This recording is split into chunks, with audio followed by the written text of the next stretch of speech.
September is finally going away today. It's the 30th of September, the last day of the month of September. Good morning, this is Morning Cafe. Thank you so much for joining us. My name is Anne Odide. My name is Fred Indimuli, and definitely the days are rushing by. 86 days to Christmas, 92 days left in this year. And today is just the second day since the resumption of the continuous voter registration exercise. Yesterday, and we talked about this, vijana wamekataa kuregister. Across the country, guys, all those stations were open, guys have been paid to do this job, and then 5 guys show up the entire day. Ziko kila mahali, registration centers. Nilisikia wengine wakisema ati ni mbali. I beg. Anyway, it's also the International Translation Day, which is dedicated to those who do the work of translating from one language to another. So yes, karibu sana, this is the Morning Cafe. Somewhere else is it's National Day, text to X. Somewhere else, not international, not world, in another country. Stay away. Stay away. Let's take a look at the local dailies. The Standard Obel Flow Genius. Yes, and many people may not understand this story. It's the opportunity to read more about Professor Arthur Obel. Don't be fooled, politicians are pals behind the scenes. That's a story on the People Daily, the front page. Daily Nation, Shattered Lives. Taifa Leo anazungumzia Besigye ashtaki Musalia na Murkomen.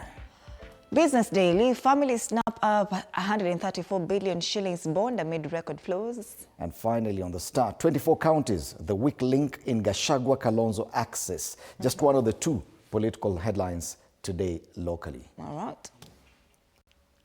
So yes, and we'll be back to take a look at this in a short while. Let's go to tuvuke border tuangazie wale wanasema nini kule across the border kwanza. Na ni kama tumefichiwa hii mambo. Hii ni kama huyu jamaa unajua and I have to say, yes, you know, ule jamaa tulikuwa unasema hakuja jana, amekuja leo. Ako na machungu. Yes. If you see me disappearing from the screen momentarily, just understand that our director is actually a Manchester United fan. Mambo ni different today. He's yet to recover. All right, for State of the Nation, we'll be having the three individuals: Sabina Chege, who's a nominated MP, James Gakuya, who's an MP Embakasi North, and Wakili Harrison Kenyanjui. Do stand by for this very interesting conversation. Remember, when we discussed about Jubilee, she had taken over the party for a few months. Na akasema ndio party leader. Sasa sijui atasema nini, kulikuwa na mkutano Friday na sikumuona huko. All right. Tukivuka border sasa, and to start off in Uganda, the New Vision parties launch manifestos, priorities for NRM revealed. That story has been covered on page, and Fred, today ni kama I'm not seeing. All right. Museveni is here on the front page of the New Vision once again, launching his manifesto ahead of January 20. Is it February? It's actually January 2nd. January 2nd, 2026 elections. Oh, wow. Yes. All right. Citizens Manifesto, what voters in Lango want leaders to address. Citizens also have their manifesto here in Uganda. Do we really in Kenya? Have we ever had our own manifesto? Yes, there's what we want. Vis-a-vis what we are given. Uganda decides 2026. FDC promises economic reforms. NUP, naambiwa nimesonga ndani lakini I have to songa ndani to see. NUP launches what is that? Point program. 11-point program. 11-point program. And on the top tip, government raises pay for older persons. That's the New Vision this morning. And you do realize that this is just purely political. This is because yesterday, the Electoral Commission in Uganda finally released the official campaign schedule for all the parties. The 8 presidential candidates' campaigns started officially yesterday. Yes. So for the next 3 months, you'll just see a lot of politics in Uganda. So this is a New Vision. 2026 battle begins officially. Sasa nakumbuka Tanzania, they are actually less with 1 day, a month to the elections. Then in Uganda, wameanza official campaigns period for the next 3 months. 2026 battle begins. Rubber meets tarmac. The National Resistance Movement, Forum for Democratic Change, and the National Unity Platform parties use the first day of the 2026 general election presidential campaigns in 3 different towns to set the stage for what looks like a battle royale for the next 3 months. Now, This is just how important this story is. It's been given prominence on this paper on pages 2, 3, 4, 5, 6, 7, and 8. The official campaigns have begun in Uganda, and just like the New Vision, even this paper has nothing else on the front page. You can see FDC's Nandala in Buikwe, that's one of the presidential campaigns. Bobi Wine with his NUP, they stormed Jinja, and NRM outlines priorities elsewhere. Now, what they've done, the Electoral Commission in Uganda, is that they've released a whole program. One of the requirements that all the 8 presidential candidates have to say when they're going to a certain place and at what time, so that no 2 candidates should meet at one place. So wamepangiwa ratiba. Saturday wewe utakuwa hapa, wewe mwingine utakuwa hapa, wewe mwingine pale, msikutane mahali. Na wamerelease your plan yote, so you can actually know when to expect which presidential candidate in your area. They're very well organized in Uganda. Daily Monitor there. All right. Let's cross over to Tanzania. Gazeti la Mwananchi, mbinu za wazazi kumlinda mtoto, looks like the main headline here. But if you look at matters politics, Samia tangaza miradi, fursa za ajira kule Tanga. Campaign still ongoing in Tanzania. Umesema just a day less, yes, to a month kule election in Tanzania. Wananchi wakiwa katika mkutano wa kampeni wa mgombea urais wa CCM Samia Suluhu Hassan uliofanyika Tanga mjini jana. Picha hii hapa. Nina swali. Ukiangazia gazeti za Uganda zinawapa kipaumbele wagombea more than one. Ndio Rais Museveni ako pale juu, lakini wanasema ule Nandala wa FDC, Bobi Wine ako hapa na NUP. Ukija hapa they have 18 candidates but they're only showing who? Mama. Acha tuangalie Citizen wame mama peke yake, hakuna mwingine. All right. Ule mwingine amepewa kipaumbele pale ni yule nani, ule anaitwa nani, Mpina mwenye alikatazwa na koti. A very small space pale juu. All right, siku ya moyo duniani, mbinu za wazazi kumlinda mtoto. Wataalamu wataja hatua za kufuata na sababu 3 za tatizo huku wajawazito wakiguswa, idadi ya watoto wenye maradhi ya shitua, na kiasi cha fedha kinachoweza kutumika kwa ajili ya matibabu ya moyo kwenye taasisi ya Jakaya Kikwete kule Dar es Salaam ni shilingi milioni 30 pesa ya Tanzania. Jaji alivyoamua kesi rasilimali Chadema na Mahakama Kuu Masjala ndogo Dar es Salaam, amekiamuru Chama cha Demokrasia na Maendeleo Chadema kuwasilisha mahakamani hiyo kesi ya Chadema. Nyaraka. Wahutumiwa wa mauaji ya Shairos nao wauawa. Habari nyingine katika ukurasa wa pili wa gazeti hili. Na vile vile kule juu, masuala ya siasa tena, koti ya mgombea Mpina kuzuia fomu za uchaguzi. Ni Mahakama Kuu Masjala Kuu ya Dodoma imelikataa ombi la mwanachama wa chama cha ACT Wazalendo Luhaga Mpina la kuzuia uchapishwaji wa fomu za kupigia kura kwa nafasi ya urais. Habari kamili katika ukurasa wa 5 gazeti la Mwananchi. Even on the Citizen, the only presidential candidate out of the 17, okay fine, 18 if you add Mpina, is only Samia Suluhu Hassan. Samia pledges to boost Tanga's role in national economic development. No other candidate is given space on the front page of this paper. They have a different headline though on matters economy. Dar ports plan ahead of record year-end surge. With the year-end shipping peak fast approaching, port stakeholders are stepping up preparations to manage what is expected to be one of the busiest cargo seasons in recent history. They also talk about why 20% of babies born at Bugando have heart defects. So yes, imagine, hii ndo nafasi ya siasa kwenye ukurasa wa mbele. 29 days to election day. Yes, that's the Citizen in Tanzania. All right. And we'll be back to take a look at the local dailies. Tuangalie hali ya anga inakaa vipi. It's a cold morning in Nairobi. I don't know if you can feel it. Yes, just a moment there. I think kuna. All right. It feels like 12 degrees. Yes, Director amekasirika. Ule jamaa tutamwelewa. Nimesema dealing with the manuf funds this week is going to be a bit difficult, but anyway, we have to accommodate them. So the trend up until yesterday was a general warming up across the country. Tunaangazia, tuanze na kule coast, 23 degrees in Malindi, mostly cloudy day, highs of 29 degrees, which is a bit warm, and this will persist for the rest of this week into next week. So that trend, you're cooling off, apana, in coast, hakuna hiyo. All right. Turkana. Turkana, it's 26 degrees, feels like 28. However, cooling expected over the next 3 days. It's a cloudy day in Turkana, highs of 36 degrees, and precipitation, nothing in Turkana. Of course, cooling is expected over the next 3 days. It will get to 32, yeah. 33. Yes, and you're cooling. You're no cooling from 36, anywhere from 36 to 32, it's definitely cooling. Tuangazie masuala ya kule Ukambani, Machakos 14 degrees as we speak, mostly cloudy day, highs of 27 degrees.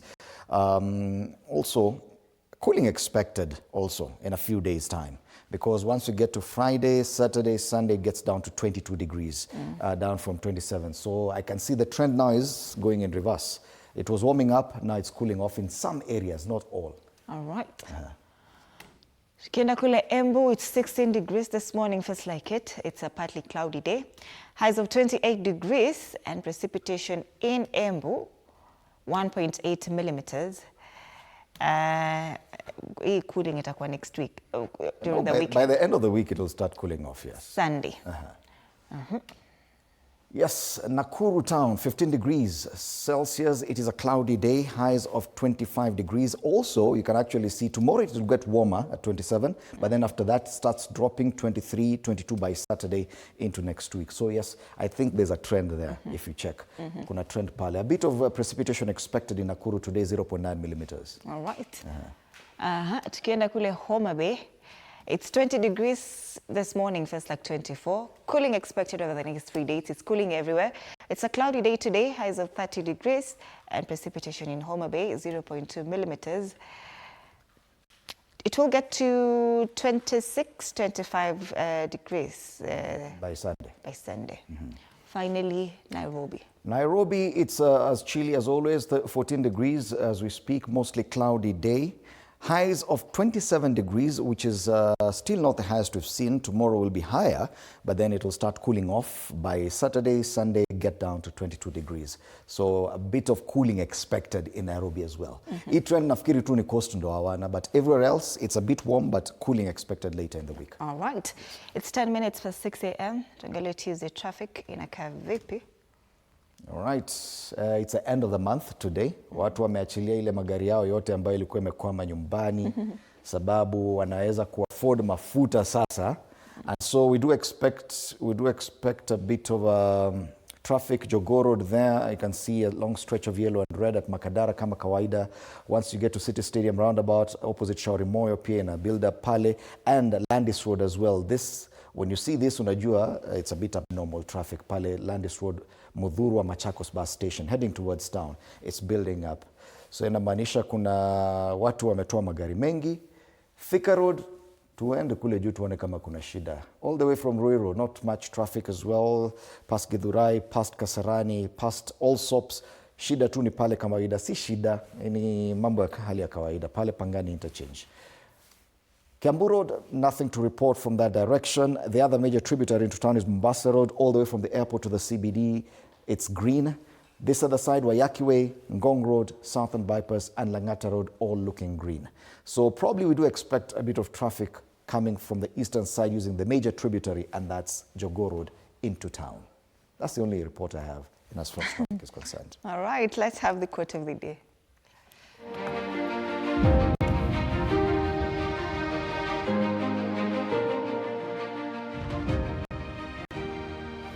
When no one else does.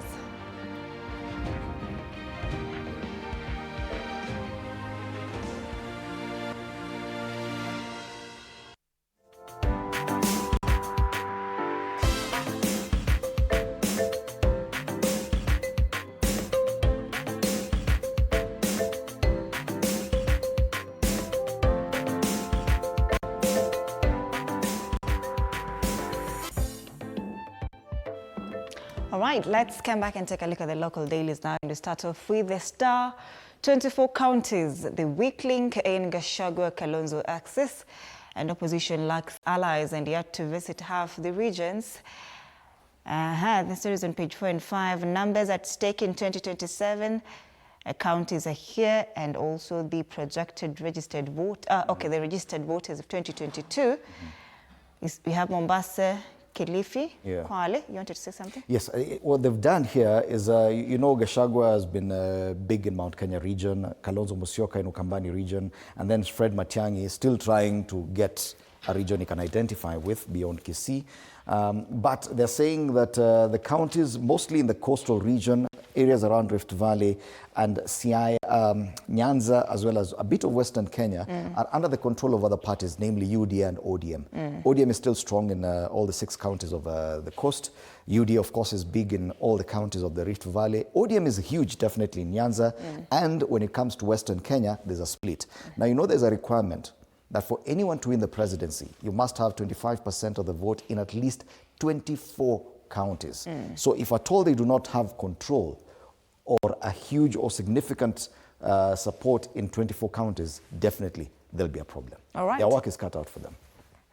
Our stories on the front page of the Star. Big scramble as Western Nyanza jostle for DP job. And for the past year, the political waters surrounding DP Kithure Kindiki have been tranquil. That calm was shattered recently when leaders from Western Kenya assertively demanded that the DP post for the 2027 polls. This story is on page 6. Code breakers, how girls are rewriting tech future in Kenya. On the top strip, bid to give Moi control of LSK, turn down hit on Kanu regime. Matters politics cover there as well. On the top strip, ODM battles chaotic past in Kasipul polls as the by-elections loom. Kasipul bado kuna violence mingi hapo sana. Last week, while a little bit of chaos there. But they finally managed to give a ticket, the party ticket, to the Ogada? son of the late MP, Ngondo Were. Okay. Yeah. That's the Star this morning, fresh, independent, different. And the Star is not for sale, being a Tuesday. And it also comes with a complimentary copy of MyGov for government tenders and jobs. Grab yourself a copy of the Star and you will get to benefit from that as well. Daily Nation steers clear of matters politics, talks about the road carnage. And yes, there are concerns that as we head closer to the holiday season, this is a huge concern. Shattered lives. Now, more details are emerging from that fatal accident we saw at Kariandusi along the Nairobi-Nakuru highway. Death toll for 9 months of 2025 is higher than recorded similar period in 2024. So there's a big problem. But look at this picture. The crash victims. They talk about Susan Wanjiru, who wishes it were just a nightmare, but it isn't. Her elderly parents, her son, who was the driver of the ill-fated matatu, and 4 sisters are gone. They were among 16 relatives who left their Muranga village on Sunday for Lanet to visit an ailing kin. They never made it to their destination. This full story is on page 2 and 3. One family is in mourning after losing more than about 13 members. 16. 16 members of one family. It's very unfortunate. Crackdown on school unrest. Yes, many reports about watoto hawataki kukaa shuleni, wanachoma tu shule. Students implicated in riots will sit their national exams at designated centers outside their schools as authorities grapple with a wave of unrest. Education Cabinet Secretary Julius Ogamba has directed school managers to enforce strict disciplinary measures, including expulsion. Now, you see, this trend usually comes for the many years. It has been coming just towards the end of second term. So most people are set to sit for mock exams. This is the first time we're seeing this happening in the third term, weeks before the national exams, KCSE. So I don't know exactly what's happening there. The other story given prominence here is a matter of sports, how I smashed 42-year record. And this is a story of Lilian Odira, who won the gold medal at the World Athletics Championships in Tokyo, Japan for the 800 meters race. She says running cross-country did the trick for her as she recalls the remarkable race that saw her win the 800 meters world titles and break the 1983 championship record. 1983, olikuwa wapi? Ulikuwa wapi hiyo rekodi ikismashiwa? Mimi niliona. Other stories given prominence on the front page. Matters diplomacy. Kenya and US trade tariff to triple on AGOA expiry as job losses loom. This is a huge one, and I saw on another paper yesterday that once that AGOA deal expires, about 66,000 jobs would be lost in Kenya. You can imagine what kind of effect that will have. Mostly for EPZ. Elsewhere, Matters Health MPs say SHA is misleading on premium and benefits. That's a Daily Nation. Ukiangalia kule nyuma Matters Sports, that story about Lilian Odira is a main story on the back page. Daily Nation. All right. We take a look at Taifa Leo. Besigye ashtaki Musalia na Murkomen. Kupitia kwa kesi kotini Nairobi, Besigye anasema kutekwa nyara kwake na kuondolewa Kenya kulifanywa na polisi wa Uganda kwa kushirikiana na Kenya bila kufuata sheria. Inspector Generali Douglas Kanja na Waziri Tuya pia wameshtakiwa. Mwanasiasa wa Uganda amewashtaki mawaziri wa Kenya kutokana na kutekwa nyara kwake Nairobi mwaka jana. His lawyer Martha Karua was also there kule kotini akishtaki Kenya for that abduction. Vidokezo zaidi katika ukurasa wa mbele wa gazeti hili. Mvulana atumia TikTok kuokoa babake mgonjwa. Hii imetrend sana. Wahisani walijitokeza kusaidia mzazi wa Kaluma wa miaka 18 tu. Alionyesha alivyomhudumia babaye kwa njia ya TikTok. You'll see another story on a different paper, still talking about the same. The fact that we've been talking about Gen Zs wamepotea, siku hizi hawazungumzi nini walitokea na wanasiasa washangaa au wametokea wapi tena. We thought they've gone quiet. But no, they're very active and they still have a lot of potential of coalescing together and doing something big positive. things. It's only that now when it comes to voter registration, that's where there's a bit of concern. Even during the time when victims were the protest victims, watu walikuwa wanashutiwa, hospital bills, Gen Zs came through for their own. If they manage to convert this kind of energy to a proper voting machine, matters will be different. All right. Kilio cha familia iliyopoteza watu 14 ajalini. Abainika dereva kijana mwenye umri wa miaka 28 alikuwa amepumzika kwa saa 3 pekee. Pia alikuwa akiendesha kwa kasi. Na magavana serikali kuu watofautiana. Kule juu, hospitali hazina haki ya kuzuilia maiti. Jaji mkuu asema agiza hospitali ya Mata iachilie mwili wa Caroline Thangu kwa upesi. Na masuala ya spoti, macho kwa Baka na PSG UEFA hii leo. Taifa Leo. From Taifa Leo, na huyu jamaa wa PNG la anatusukuma, lakini tunamuelewa, anakuanga jamaa wa Man U. Twende business. Families snap up 434 billion shilling bonds amid record flows. Now we're talking about wealthy families. Yeah. Wealthy families have stockpiled this amount of billions in government bonds, taking advantage of the Central Bank of Kenya digital platform that allowed retail investors to shift their savings to the attractive, risk-free securities from the comfort of their homes and offices. Wakona pesa tu zimekaa hivi wanaweka tu. Ukisema huna pesa ni wewe. The digital platform double-digit returns drive uptake. Holdings by household account for 6.57% of domestic debt. Now, and this is what I think should have been the bigger story. 65,000 jobs at stake as AGOA Pact expires today. So more than 65,000 jobs at Kenya's low-cost export processing zones, those are known as EPZs, are at stake if the US fails to renew a deal allowing duty-free access for African goods, which expires at midnight on Tuesday, exposing exporters to high tariffs. Najua tuko na stations za EPZ nyingi. So we just manufacture here and export to the US raw. Sasa huko ndo wanaweka brand zao alafu wanatuuzia tena pesa mingi. Sasa hii deal go through 65,000 jobs kaput. United Insurance to be liquidated after 20 years of receivership is a story on the ticker of this paper. The process of selling the assets of United Insurance to pay creditors has finally taken off 20 years after the insurer was placed under receivership. And another one, lower Eurobond yields signal cheaper borrowing costs. Matters Eurobond back on the headlines. That's a business daily. All right. We take a look at the Standard now. Obel, Flow Genius. It's a tribute to Professor Arthur Obel, who died in Nairobi after battling prostate cancer. He was a towering yet polarizing figure in Kenya's medical history.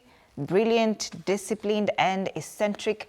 He claimed to have developed the controversial HIV/AIDS remedy Pearl Omega, which brought him both patience, gratitude, and fierce rejection by local and global health authorities. To some, he was a savior. To others, a quack driven by delusion and discord who conned the desperate. A strict academic with a photographic memory Obel also quoted scandal from gun incidents to bitter scientific wars. Now, he's quoted here and he said once that Africa must break away from the enslavement of the West.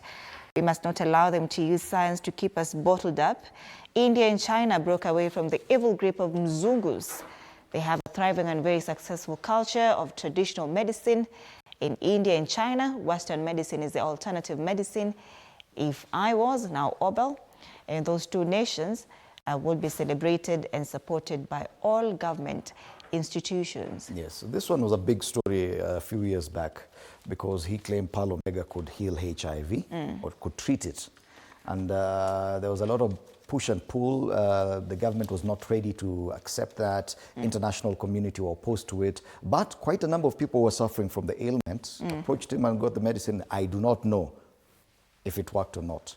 But another major incident that happened with this professor is that once along Uhuru Highway, while he was driving to town, matatu ikakuja ikamkata hivi.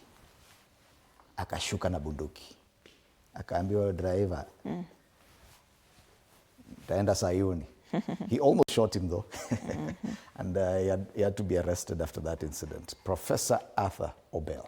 Man who courted controversy and fame. That is the main story on the front page of The Standard this morning. Have you noted the trend that The Standard nowadays is not political at all? Hawana mambo mengi. On the front page, wana avoid politics kabisa. Nakwambia usitujaribu. Kwa nini? Kwa nini? Another story here, court slaps ban on disgraceful habit of detaining bodies of unpaid medical bills. And the High Court has ordered Mata Hospital, again we've mentioned that story in this Taifa Leo, to release the body of a patient who died there on August 2nd, ruling that a body is not property and cannot be held as collateral for a debt. This is actually something major because quite a number of hospitals are still holding bodies due to unpaid fees. And now this ruling by the High Court could set a precedent that now hospitals are no longer allowed to hold bodies. All right. They make mention of that road carnage as well. Family trip to visit sick relative turns into nightmare on the road. University students threaten to go on strike. PAWAO and lecturers are also on strike. Tukiangalia still on the inside pages here, Uhuru's return threatens Gachagua grip on Mount Kenya. Mention of matters politics here on page 9, and Jeremiah Kioni is here and he's saying what puzzles him is how those who want them to be part of the united opposition are so vicious against Jubilee's rejuvenation. They have fought for their survival in the courts for 3 years. Many sounded supportive during that struggle, but now instead of celebrating with them, they brand them red wheelbarrows. On the back page. Yes. Hii wacha tu nishike sababu ndio muone vizuri. Ukikaribia hapa hii na niliwaambia tutaka you will see me momentarily being dropped off screen. But it's okay. The back page talks about Arsenal eyeing top spot as they end history of defeats at Newcastle. And kuna watu wana machungu sana. Na wameshindwa kumove on. Because most of the major teams lost at the weekend. But if you look at Liverpool's next fixtures and you compare them to Arsenal's, there's a lot of hope, and that's the back page of the Standard. Matters Arsenal, the big team from North London. All right, that's the Standard. People Daily, don't be fooled. Politicians are pals behind the scenes. This is an analysis and matters and an advisory to voters that usione tu ni kama watu wamekasirikiana. Hakuna hata wakiongea vibaya aje. These people behind the scenes are just friends, and that story is there on the inside pages. They've used a file photo of what the party that was called UDM. That was previously in Azimio. But immediately after the elections, they trooped to State House, kutana na President William Ruto, and they transferred haraka immediately, very fast, without wasting time. Forget about this story. My biggest interest is on what features on the top strip pale. A small story. They talk about the TikTokers meetup in Odhaya. That story about Kaluma boy. They say that this is a warning to the political class. That if at all TikTokers can manage to come together for a good cause, they could actually just as well convert that into a proper voting bloc and take advantage of the continuous voter registration exercise, which I think they should, and they are not doing it. Yes? And if they did, then the political class should stand wand. This one can actually turn against you anytime. And I was seeing an argument by a section of Gen Z saying they will not vote. They will sleep because they're not seeing any candidate who can convince them to wake up and go and vote. And that's a challenge now. That's yes. a challenge now. Right. Speaking of Kaluma, I don't know if you saw what George Kaluma said. That the MP. There is my Kaluma boy. And Peter Kaluma. Why is he being helped by all Kenyans when I am alive and able? Come, my boy. Politicians should stay away. Let's take a look at the caricatures now, and we start off with the DCP taking over the mountain. This cartoonist seems to suggest that DCP is actually claiming to be the route to the mountain. That if you want to scale the mountain, you have to go through DCP.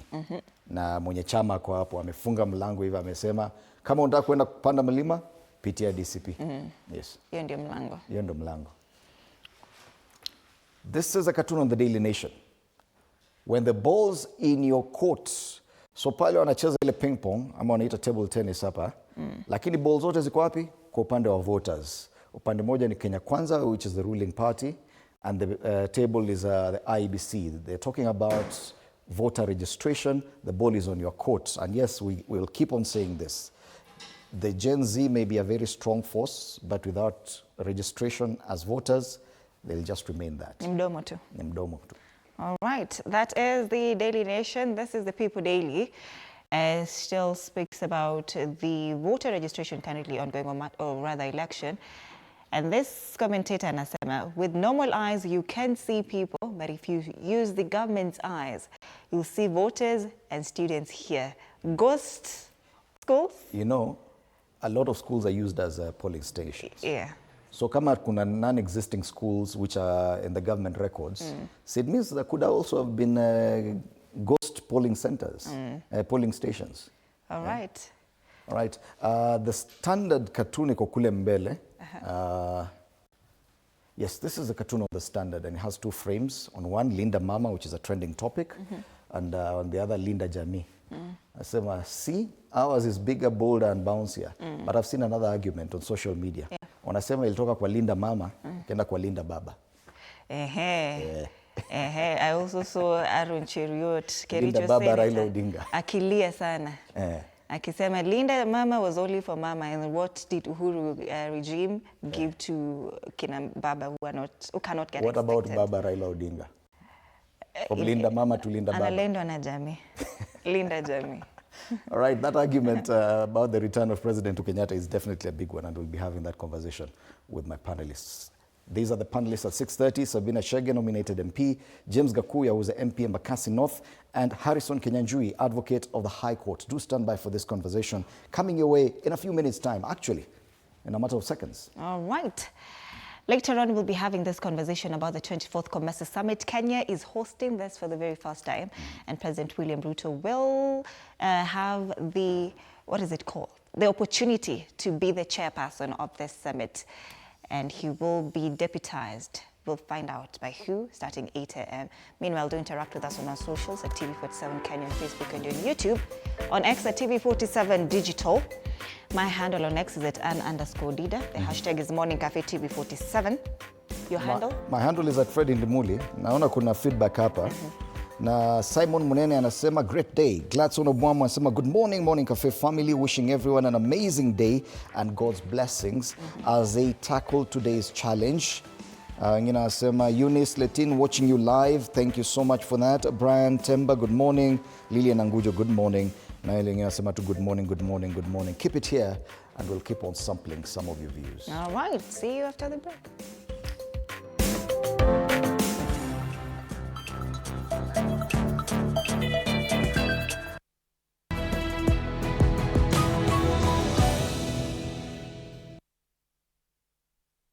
In a nation where headlines shift like shadows,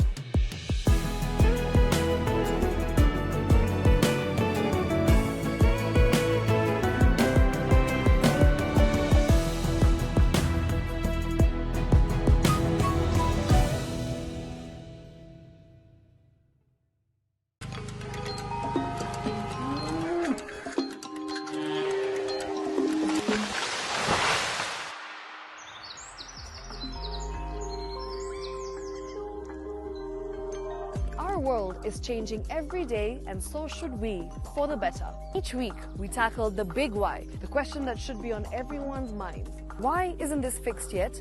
Deforestation, global warming, and the adverse effects of climate change. The future isn't just something that we inherit, it's something that we create. Join us on The Green Fix as we tell the stories of those who refuse to give up.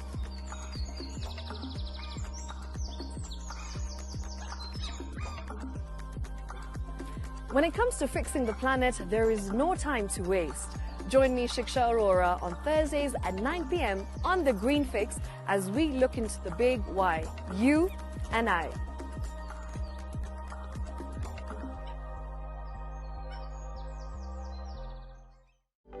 For comprehensive information and education on your health, Body Garage is here. Don't allow anyone to pluck out your good tooth as long as it is strong and stable. Cancer doesn't start today and you get the symptoms tomorrow. By the time you pick it or the time it is manifesting in you, probably will be there about 5 to 10 years. The eye is the window to the rest of the body. Don't forget to stay hydrated. And of course, you at home do take your water. So the ultimate test is actually you check your urine. Your urine should be clear. Clear like the water? Yes. Should be able to see the other side of the urine.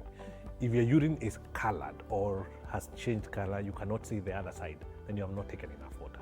Don't forget regular health checkups. Early detection saves lives. I want the message be, we can prevent cervical cancer. We prevent cervical cancer in several ways. You have young girls and even somebody who's above that age, you can pay at least every 3 years. Somebody should have a pap smear done. If you are 40, 45, 50, going upwards, once a year, please go see a doctor. Yeah, it's just for normal routine maintenance.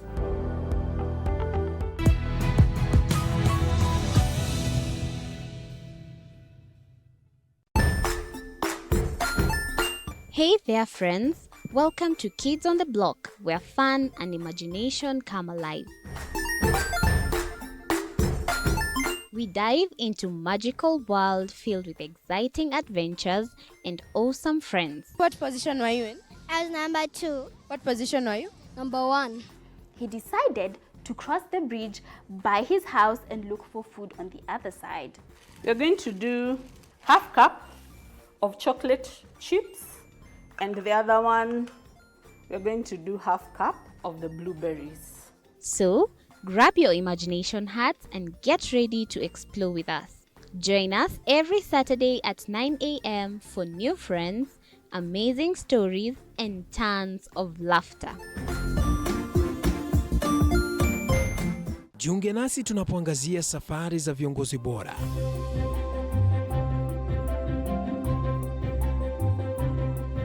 Kutoka kwa ushindi mkubwa hadi masomo magumu. Wakati wetu kwamba wasichana si wa kusoma, ni wa kuolewa, ng'ombe ipatikane, wazazi wakuwe watajiri. Tunashughulikia yote. I wish I were a better investor. My parents taught me how to look for things for myself. Tazama Mfahamu Kiongozi, ambapo kila kipindi kimejaa maarifa, mikakati na hadithi za kukuza azma yako. For me to succeed, I have to fight. Kila Alhamisi saa 1:30.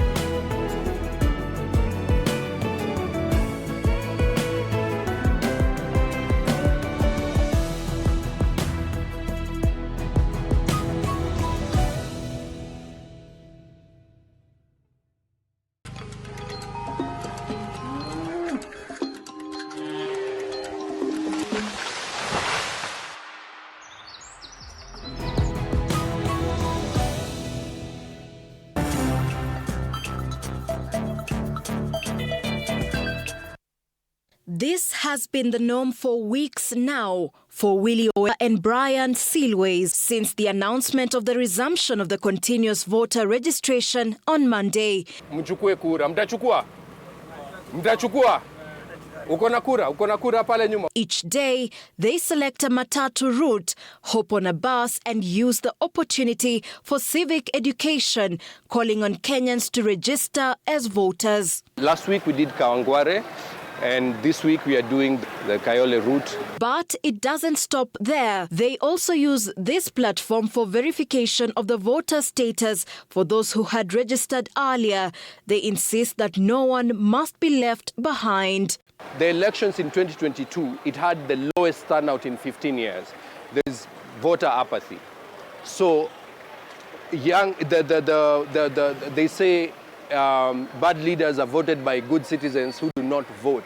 These two are among many other youth who associate themselves with Generation Z, who have continued to lobby for change and voter registration, especially after the anti-government protest that rocked the nation in 2024. What we didn't achieve by going to the street, we will achieve by going to the voting station and polling station and vote for good leaders. We will only have a new generation of leaders when we have a new generation of voters, and we need to be in it. We need to participate, and we need to inspire hope so that young people not only vote, but also come up to be elected as leaders in this country. And in many registration centers today, the Gen Z turnout was sizable. Bana tunataka change. So metokea, mechukua nini yangu. Nataka pia mimi nitoke pale kwa ballot. We have done our democratic right, and it's evident that we have our cards here. This registration process is expected to continue until a few months before the general election, where after that, the voter register will be reviewed before the August 10th, 2027 elections. For Oeba and Brian, the journey has only begun as they vow to continue in their quest for better governance in the country. This registration drive will cover all the 290 constituencies, with the Independent Electoral and Boundaries Commission projecting to register at least 6.3 million new voters by the end of it. Sheila Chelangat for TV47 in Nairobi.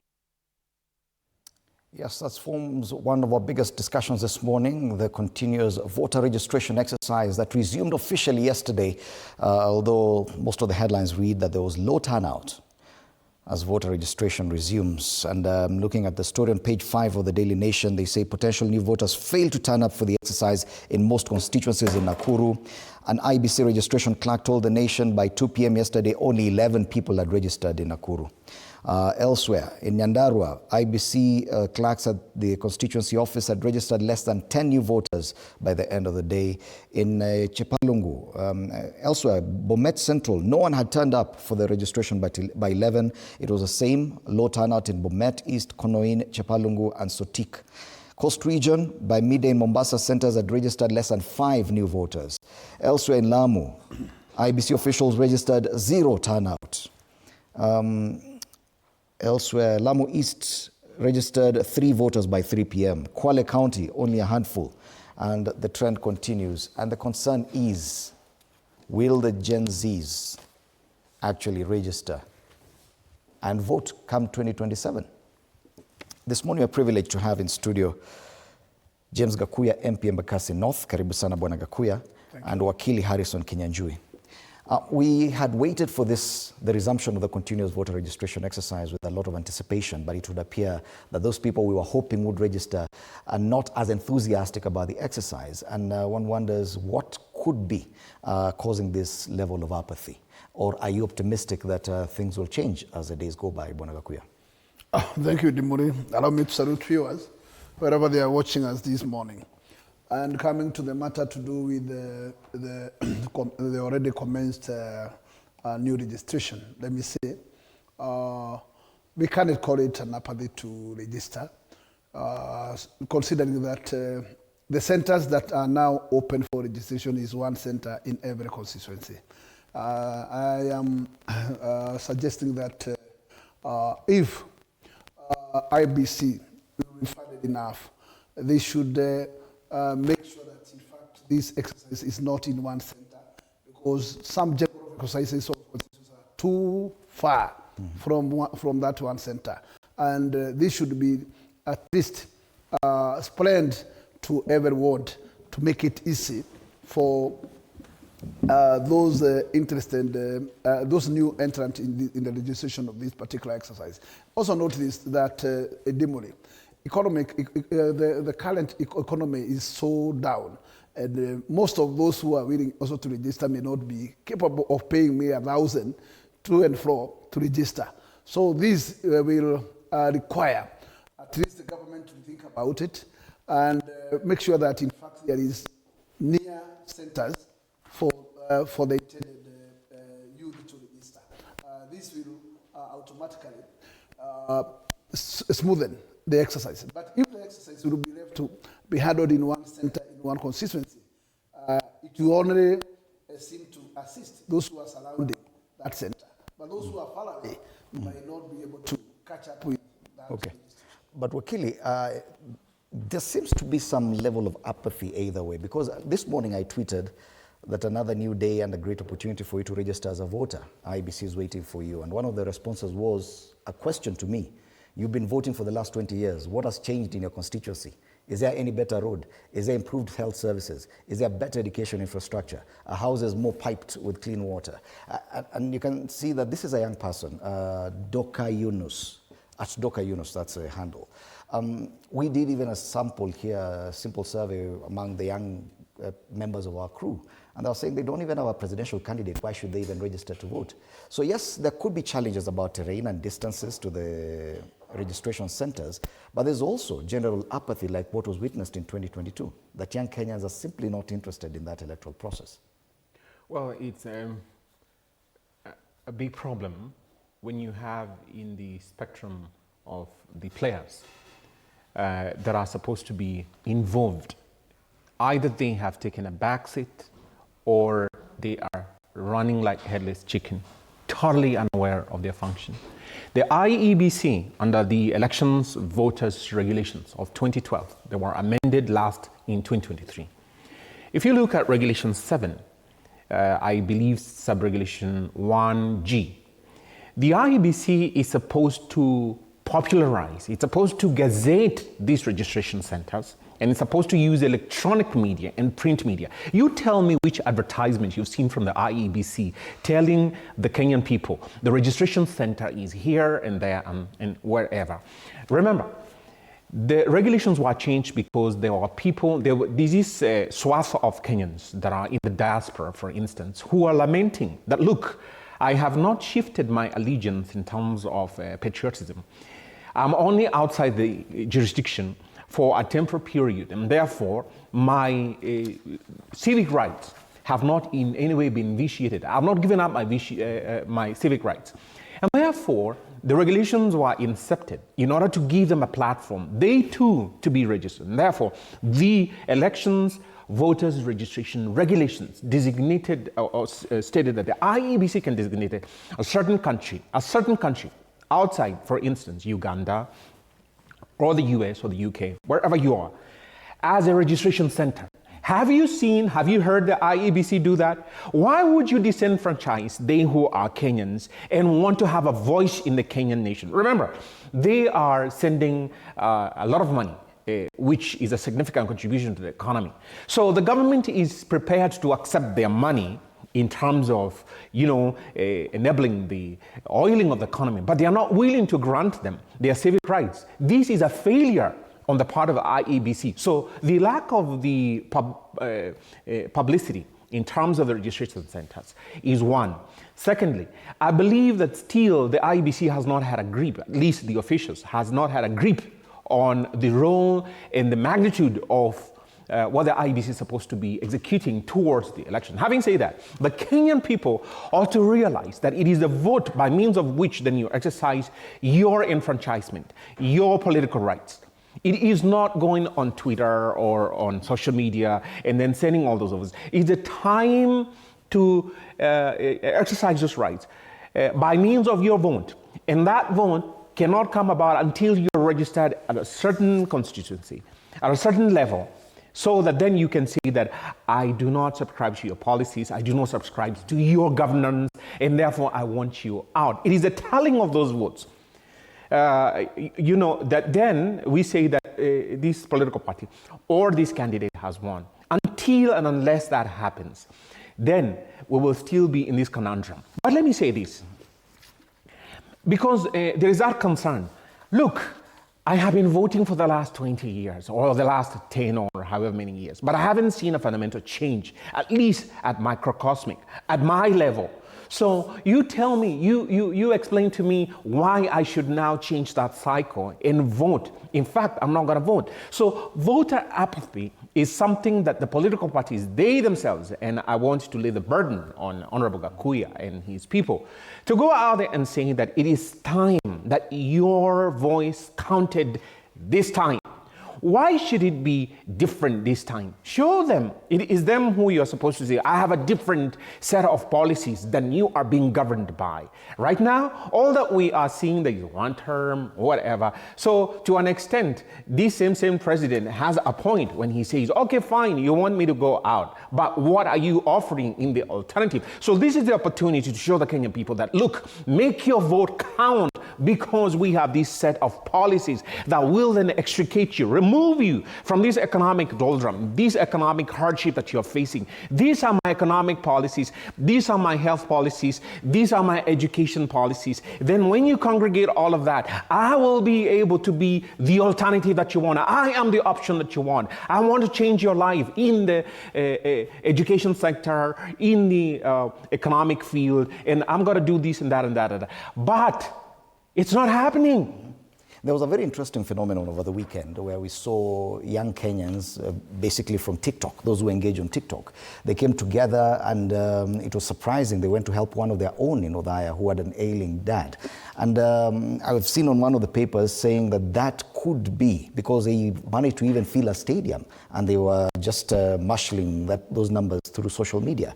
That there's still a potential with the young Kenyans to convert that kind of coalescing into a proper voting bloc. Yet it is the same group that is expressing lack of confidence in the electoral process. What we saw last year where young Kenyans really wanted change, do you see that converting into proper votes, or will this voter apathy among the young Kenyans persist to 2027? Thank you, Dimori. And one thing I would like to address here is how to remove that fear from the electorates and how to make the IBC Commission a formidable and a trusted agency so that, in fact, Kenyans can have what we call confidence in it. One thing, let me say, in this particular process, the budget of 80 billion Kenya shillings cannot just go to waste because of hiring clerks.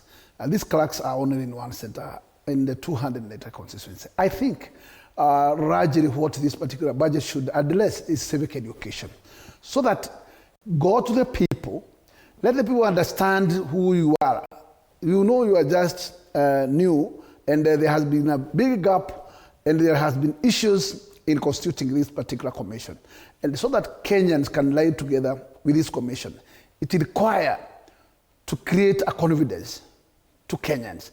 And this is by talking to them, giving them civic education, giving their program, allowing their program to the people so that people can be able to work together with them. And I think as of now, the young generation of the Gen Z, in order for them to be convinced that this commission is good for them, I think that contact should be there. And in fact, that element of civic education should enrich more largely to this young generation. I think also the IBCs should use these platforms, in the digital platforms, to also to give this civic education to these youths. It's not necessarily because today everywhere is a village through this particular system. But there is means there's ways and means. I want to agree with Wakili that I even personally have not seen anywhere where there is such adverts concerning this particular exercise. You should at least niche these people, talk to them, let them understand even where these centers are, and also address them and give them hope and confidence. Let them know what is their right, because actually they understand their right, and that their rights will not be taken away. Because some have still up to date have no confidence in the process. Yes. This process, Kenyans have to own it, and they have to have confidence in the whole process. And that's a serious issue that many Kenyans feel that, yes, it's one thing to register as a voter, but will my vote count? We've had MPs and other elected leaders say on public podiums that they will rig the elections, that they will stuff ballot boxes. Do you think that those statements in any way could affect a voter registration or the levels of registration because of people feeling that even if I register, my vote may not count? Well, I think to some extent, yes, it can act as a deterrent, probably discourage they who are, not willing to go the full hog and say that let my vote count. I am a Kenyan. Let's recall that we have a 5-year cycle. So if you're willing to be entrenched again into the economic hardship of the current regime, go ahead, sit back, but don't make any lamentation that you are suffering economically or otherwise, or you're feeling totally sidelined by the regime that is in power. But wake up and say that, well, whatever happened may have happened in the past, but it is my time now to make my vote count. This is your voice at the political level, which will translate at the economic level. And then you will have your own person that you have elected, that you hold to account. Remember, when you have these persons that you've elected going to parliament, he or she owes that allegiance to you, and you can have them recalled under the Constitution and under the law. Now, if you sit back and you say that, well, they say they are going to rig the elections, and that's a legitimate concern, especially these times you have digitized electoral processes, that, we are seeing more of the digitization of every government function, and they who are in power want to entrench themselves, protect their turf, and ensure that no one comes and takes over from them in that sense, with or without the legitimate political goodwill of the Kenyan people. Remember, the Constitution as a Kenyan gives you that right under Article 1, Sub-Article 1 of the Constitution, that the power to govern vests in you as a Kenyan. And the moment you then divest, remove yourself from that platform, then you cannot be heard to say or lament that the Kenyan nation is going into the ditch. This is the opportunity. This is a time. The Kenyan people woke up and said, enough is enough. My vote will have to count. And then you go back to the ballot and you say, I will guard my vote, so that no matter what happens in the past, we have seen that, election rigging in 2017 ended up at the Supreme Court. And then we were told that, the whole process has to have integrity right up to the end of the declaration of results. So that is a whole entire process. Now we are seeing the commencement of the process. In itself, having doubts, do we have an election for sure that will have voters in terms of the Kenyan people, or it's just a tiny minority? And you mentioned it correctly, the fact that we've had contested elections for about almost 3 decades now, since 2007. Yes. Till to date, every election has been contested. And a huge chunk of Kenyans feel, even at the end, that probably their vote never mattered. Are these younger Kenyans who have never voted probably right to feel that probably this is not the right process? They're looking at places like Nepal, and the process to remove the regime was something different. Bangladesh was something different. And maybe they're thinking, probably this is not the way to go? Well, let me use that example that you have of Nepal, for instance. Okay, fine, you go and overthrow this person, you remove them from State House, and you burn the legislature, parliament. Then what? Then what? You will still need diplomats who will appoint those diplomats to go and represent you in foreign countries. You will still need to negotiate your loans that have been badly negotiated. You will still need to get back to the drawing table.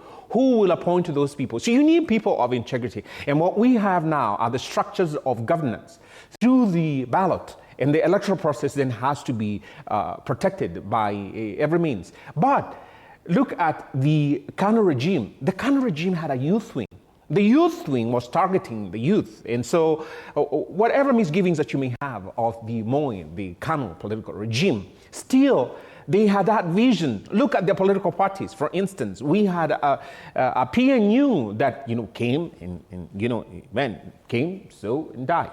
We have Jubilee, reign, came, and died. Or rather, SIGNET resurrection, as the case may be.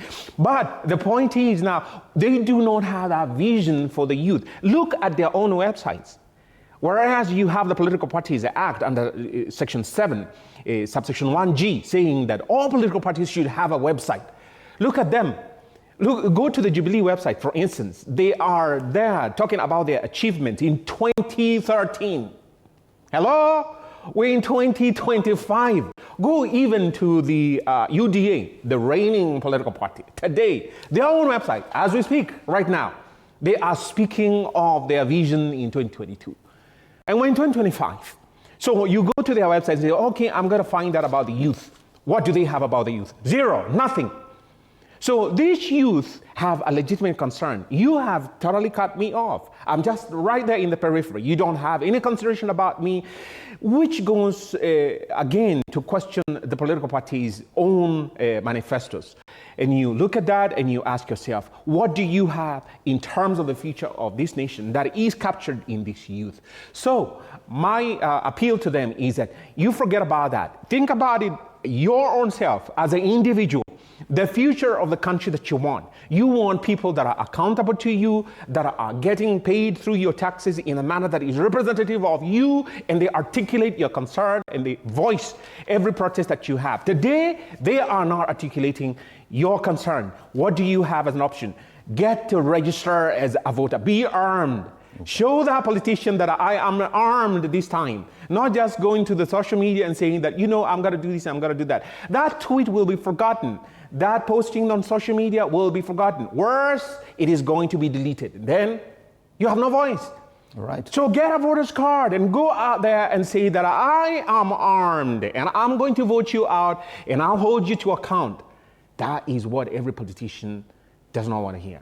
Yes, the great concern this morning is the apparent apathy that is being witnessed, especially among young Kenyans, by failure to show up for voter registration that kicked off yesterday, or rather resumed yesterday, continuous voter registration.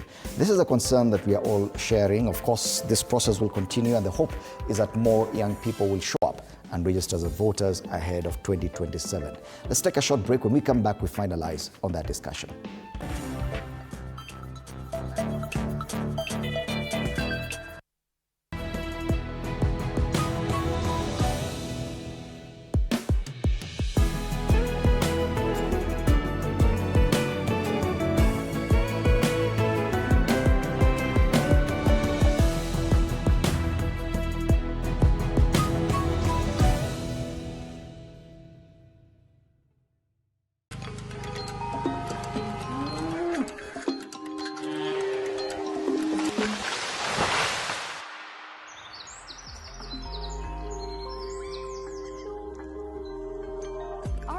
Is changing every day, and so should we, for the better. Each week, we tackle the big why, the question that should be on everyone's minds. Why isn't this fixed yet? Deforestation, global warming, and the adverse effects of climate change. The future isn't just something that we inherit, it's something that we create. Join us on The Green Fix as we tell the stories of those who refuse to give up.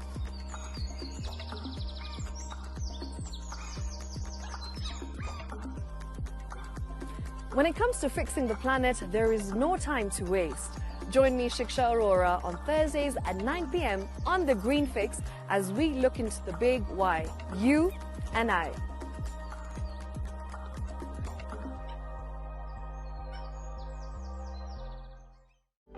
For comprehensive information and education on your health, Body Garage is here.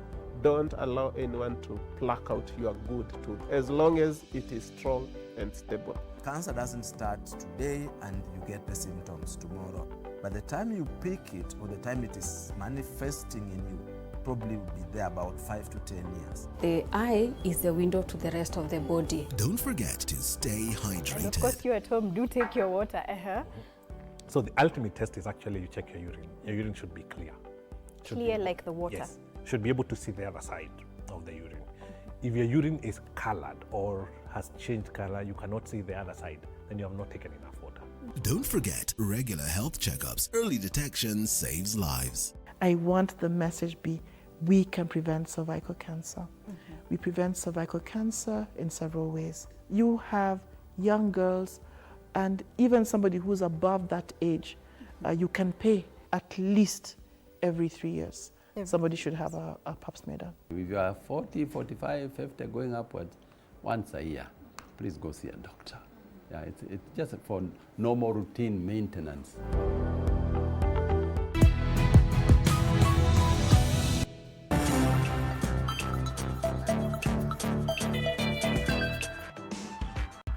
Welcome back. You're watching Morning Cafe on TV 47 with me, Fred Indemoli. Serious concerns on day 2 since the resumption of the continuous voter registration exercise countrywide, marked by low turnout of potential voters. Most centers across the country registering single-digit registrations on day 1. And many questions asked about potential voter apathy and whether or not young Kenyans will be willing to vote come 2027. That's our big discussion this morning. And during the break, we're joined by none other than Sabina Chege, who is a member of the National Assembly. Karibu sana, Madam Chege, to this conversation. As you contribute to that issue and the concerns around matters to do with voter apathy, I know there is a story that's on the front page of the Daily Nation about the fatal accident that took place at Kariandusi along the Nairobi-Nakuru highway, where a family lost more than 15 of its members, and they came from a village in Moranga, where you come from as well. I'll give you an opportunity to comment on that as we talk about voter registration as well. Thank you and good morning. And first I want to pass my condolences to the family that lost their loved one on the Nakuru highway. That family, yes, comes from Moranga County. And I want to say that my heart goes to them. And I would want to say that no one would want to go through such an experience, because this was a very close family, from the father, the mother and brothers, and also even grandchildren. So may God give them and console them, give them comfort this time. And I would like to pass my condolences. Number 2 is on the voter registration. And this is a very important national matter. And I've listened to my colleagues. Yes, IEBC need to pull up their socks on this matter. But I want to say, despite the voter apathy, despite that a lot of people may feel that there is no reason to vote, I would want to say that if you don't cast your vote, you are casting a vote to the person you maybe you would not want to be in the position or to bad leadership. So I'd want to encourage, and especially the young people, please register. On the year 2022, I had an opportunity to go across the country, and I also came to the reality that not only the young people are not registered. I met people who are 30 years who had never voted. Some of them did not have an ID. And sometimes even when this voter registration is open, that's when people realize I also don't have an ID. So I think the first process is for the young people, by the time you're getting to 18, or if you're 18 years old, and not only the young people, if you don't have a national identity card, please go and first get one. Number 2, what the ABC can be able to offer now, if it's at the constituency level, I think where there's a will, there's a way. And I would also want to encourage us who are in the leadership, and especially also we have ourselves, we have people who are calling themselves aspirants who would also want to assume positions come 2027, with their brilliant ideas also help and facilitate the ones who would want to register. And it is important we encourage the young people and all people, Kenyans who are not registered voters, to go and register. I hope that the ABC will have enough personnel to register, because like a month ago, there was an exercise in my constituency, which is Kigumo, in a place Honorable Kakuya knows very well, called Kangari. It's near also where he has come from. And when they went to register, there were not enough materials. So I hope that they are well prepared, there are enough materials, and they'll also have enough personnel. But to begin with, I think it's a good step. We are starting from somewhere, and maybe as members of parliament, we need to review the process and see how we can be able to facilitate. You are the ones who allocate the budgets. You are the ones who can be able to add something extra to IEBC required so that they can be able to reach as many Kenyans as possible. But to every Kenyan who is viable to vote, kindly, if you're not registered, register. It's better you say you're not so sure on who you will vote for, but at least have that the card for voter. On this same panel, you previously admitted that you are a parent raising Gen Zs. Yes. And do you understand where they're coming from? Because some of them say they don't have a presidential candidate of their choice. They don't have a candidate in mind, and that informs their reluctance to even register as voters. And lack of not registering is not a solution. Between now, we have 2 years to 2027. And I normally say one day in politics, such a long day, you never know. Maybe by that time when you have a preferred candidate, then you'll not be able to vote because you never registered. So it's better to register than to be sorry and say, I wish I knew, I wish I registered. And yes, as I said, also I'm also a mother of Gen Z, so I'm also encouraging my daughter who just turned 18 and got an ID that she needs to go also and register. And we who are also in positions or even who are parents and we have children who are not registered, just encourage them to register. I know people are disappointed. There are many things that you would wish they are going in a different way, but the only way you can change a leadership if you want to do, the only way you can put maybe a person who you want to vote for in a position is through having a voter's card. Right. So it is important, despite many reasons why you feel you may not want to register, please register. Okay, final word on this one, Agakuya. It also speaks to the level of our civic engagement and public engagement as well. The fact that many Kenyans don't understand, and we're talking about millions of Kenyans. Last election, about 8 million Kenyans failed to vote despite being registered. Now we're looking at a potential 6.3 million votes we're still not sure if we're going to get. So we're talking about upwards of 10, 12 million people who are feeling not so sure about whether or not their vote will count. But listening to all of you, you've laid a lot of the burden entirely on the IEBC. What about the political parties, which are funded by the taxpayer as well? Do they have any role to play in as far as civic education and encouraging civic engagement in the electorate is concerned? I think this should be a concerted effort. And noting that, in fact, most of the political parties that has members, elected members, actually earns a lot from the government funding.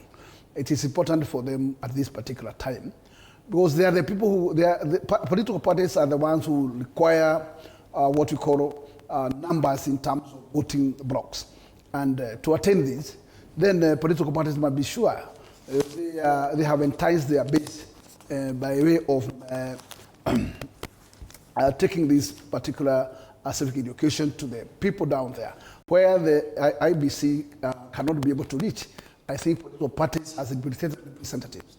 Those representatives, and especially now in Nairobi, we have started, yesterday we did commence that sensitization program, loading a number of trucks to go out and telling people just to choose this opportunity. From the political party level? Of course, yes. Yeah. They will take this opportunity to register, noting that, in fact, there is always a big noise. And this noise is made by Kenyans. And I think, in fact, the best thing is to be able to understand, if you don't take part in registering as a voter, then that noise will never end. Because those others who has voted, they should all be making a decision of their choice. But probably that your vote is the vote that can cast a difference. And therefore, it is high time that everybody who feels that, in fact, he would like this country to move to a particular direction or a destiny, the way to make sure that is done is by exercising, becoming a voter, so that by that particular day, you take part in that particular voting. And casting vote is making a decision to where would wish Kenya to be tomorrow. I will tell you, the Gen Z are very well fast in these particular digital platforms, and they do a lot of good things. But failure to have IDs and voter cards, it is a way of blocking their rights from exercising that right of voting. And therefore, I would ask them, let all of us, political parties, politicians, aspirants, let us make it a concerted effort to mobilize Kenyans, entice them, and direct them to register in big numbers. That does not mean that you should be voted. But in fact, those Kenyans will take part in making in decision making, which is their right in the Constitution. All right. Wakili, you wanted to add something? I have a point that I would like Kenyans to mull over. Just think about it. Why not, since the electoral laws that we have they confer on every Kenyan, at the moment they attain 18 years of age, the right to vote, the right to register as, with any political party. Why not then make it that at the point of registration of an ID, then you are simultaneously registered as a voter? Because you see, the particulars in your ID have where you come from, when you're born, and all of that. So why do you need this extra, process of going through the IEBC registration? So they should merge the two and make it easier so that the moment you get your ID, you also are registered simultaneously. You save time and then you make it very harmonious. Lastly, how about our own civic education in our primary schools and in our secondary schools, so that at the point that this teenager is getting to the majority age of 18, they are educated, they have to be taught, and they know that as part of your patriotic act, and in fact, under Article 10, Sub-Article 2A of the Constitution, the very first value, the very first principle there is patriotism. So it should be taught in high schools, in primary schools, that look, as part of your civic duty, you have to be registered as a voter, and this is how you exercise your constitutional right of enfranchisement. Okay. And that issue when it comes to education, because I know education is very close to your heart. I think we should now move to the level of new technology, and at least at the age we are in, supporting the sentiments of Wakili, we need to think in terms of policy and make it easy.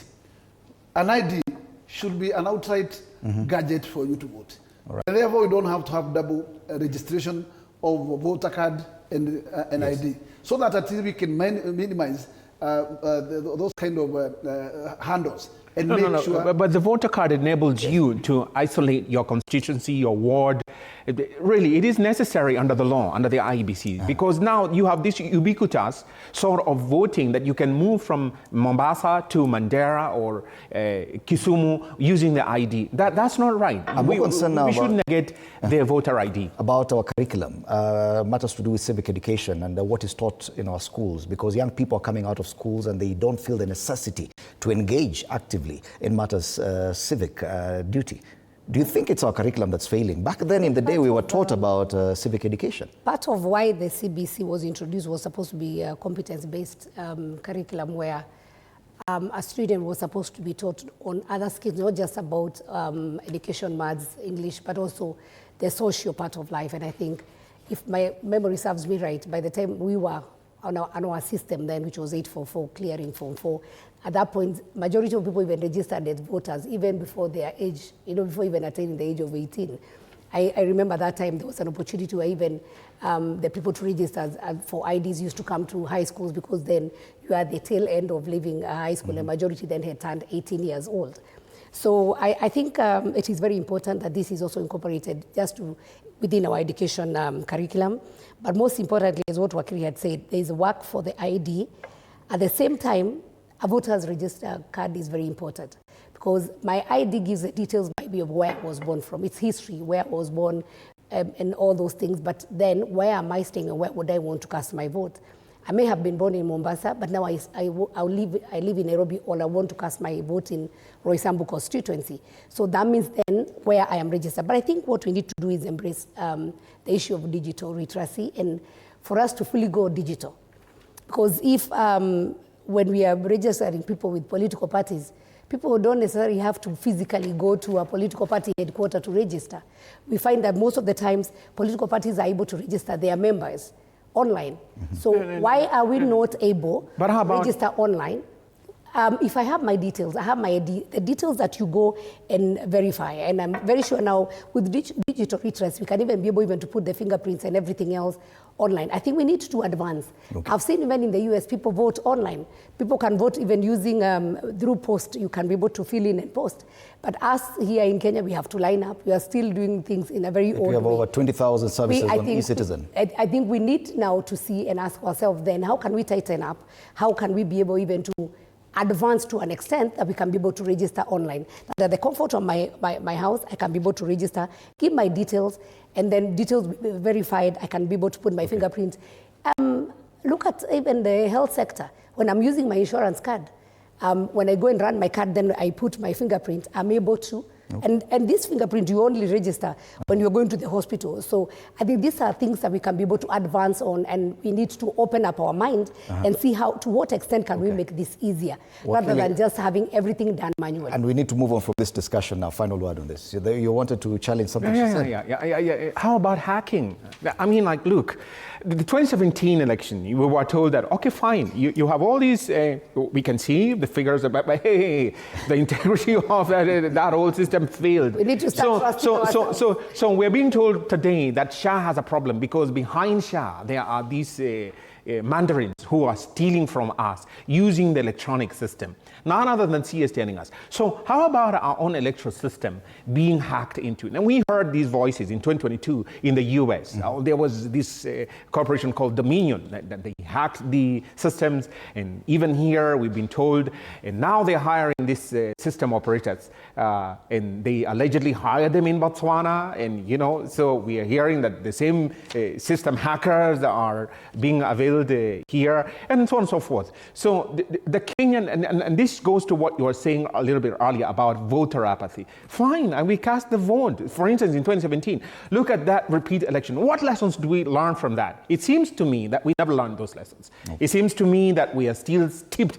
into this notion that technology is a panacea for everything. Shah, if anything, is showing us, oh, wait a minute, maybe NHIF was far much more better with all the handicaps of technology. Now with those full technology, we don't have it. I don't want to open this box.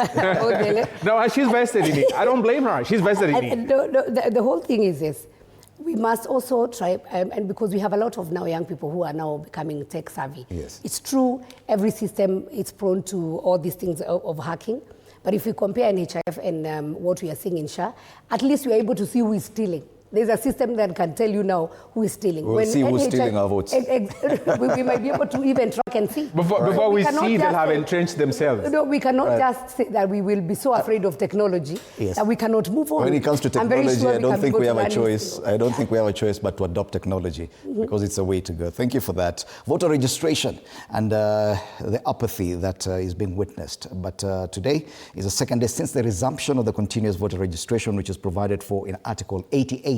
And the word is continuous, meaning it will not stop, probably only stop a few weeks towards the next election. Get yourself a voter's card. I want us now to switch to another discussion that has really dominated headlines this past weekend. But before that, a few of your feedback. Here I can see Duke Jefferson Williams says no advertisement has been done in reference to that voter registration.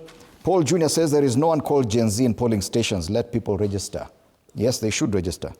Gladson Obwamu says, yes, Gen Zs will vote, which means they will register as voters.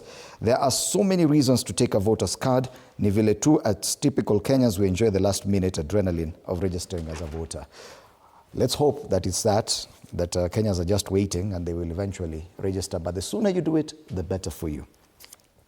Let's now talk about Jubilee Party. It's there on the page 9 of the Standard under the headline, Uhuru's return threatens Gachagua grip on Mount Kenya. Bwana Gakuya, are you feeling threatened? I would say no. I am not threatened. One thing is that, in fact, Uhuru Kenyatta has been in tug of battle with the split of his Jubilee Party for a long time. Now that the matter has settled, it does not mean that this party was not existing. Number two, this party took itself to an election in the last concluded election in 2022. And we all of us know how it performed. So I don't think that there is any miracle that this party will really jumpstart and do better than what it did when Uhuru was a head of state. This, to me, does not worry me even a second. What I would state very clearly is that there was a notion of a united opposition where Jubilee was purported to be part of the united opposition. But in the last NDC for Jubilee, it seems that they have changed their mind and they have opted to go on their own, probably to sponsor a candidate, and most likely one Matiang'i, of which, to me, I can't get worried at all, because Matiang'i will only split votes that comes from Kisii region, because I am totally confident that Uhuru cannot split the mountain votes. Yet all the other parties within the united opposition are fielding their own candidates. Remember, Idimuli, Uhuru had his own candidate in the last election. Remember, he performed dismally, and he only garnered 13% in Mount Kenya. 87% went elsewhere. And let me tell you, that still decision stands. Don't think that, in fact, Mount Kenya will split because of Uhuru coming up with a different candidate. That will not work. But what is your concern? What is your concern with Matiang'i running for president on Jubilee ticket? We have Kalonzo Musyoka on Wiper. We have Eugene Wamalwa on DAPK. We have Gachagua on DCP. What is so wrong with Jubilee Party? In fact, there is nothing wrong with that. The only thing that is wrong is the endgame result. Because from the word go, I had been suggesting that, in fact, this is one team. And at the end of the day, they will zero down to a single candidate. It seems as if this particular idea is changing, and it has taken to take a different election. I cannot be comfortable if at the tail end Uhuru is not going to work with the rest of the team. Because remember, you are fighting a battle with a master of a stroke, who is one William Ruto. The only thing that I can be able to say that Uhuru is doing it better, because he insisted that he's still in what you call Azimio. And by trying to check side by side, I couldn't be able to see who is now Azimio. Consideration that in Kalonzo, combination of Kalonzo and Gachagua cannot bring Azimio factor again. And seeing now Odinga in partnership with William Ruto in government, then that particular element of Azimio is nowhere. So I was not really able to know to understand where the Azimio factor is coming in and who is Azimio for now. Okay. Finally, one of the cartoons is a caricature of the former deputy president standing at a door towards a mountain, and the door is written DCP, meaning that anyone who wants to scale the mountain has to go through DCP. Is that the concern, that Jubilee wants to share part of that to also be a route towards in fact, Idimoli, I can tell you frankly, we cannot kill democracy. There is always what we call party democracies. What the intention was, these all parties should seek their strength from the people. Allow people to choose, because it's freedom to choose. Let the people decide which party will carry the majority number of seats from that Mount Kenya region. But allow democracy. Let Jubilee move to the ground. Let them look for their strength. Let every other PLP, allow DP, and all those parties belongs there. But DCP cannot also be locked out. What we are saying is that, in fact, at the top level of what we call popular vote of the presidency, we should not be foolish to be split on that one. So my only worry is when Uhuru might decide to go to the end with his presidential candidate and failing to recognize the rest of the team to work together to have one common presidential candidate. Sabina, and this must be awkward for you. This is a party that sponsored you to Parliament as a nominated member. At one point, you declared yourself the party leader. Do you feel awkward now talking about a party whose party leader is different, that had an NDC last week?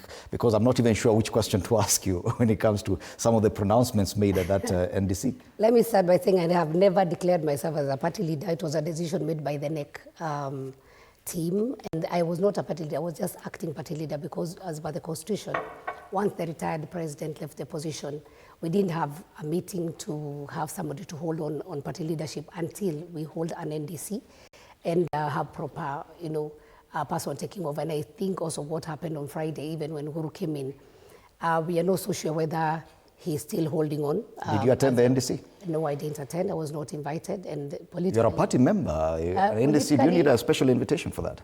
Politically, if you're not invited somewhere, and Gakuya would tell you if there is at your party's national delegate conference. A UDA meeting. I'm you not are sure a member nominated by that party. I've not seen my colleague here in a UDA political meeting.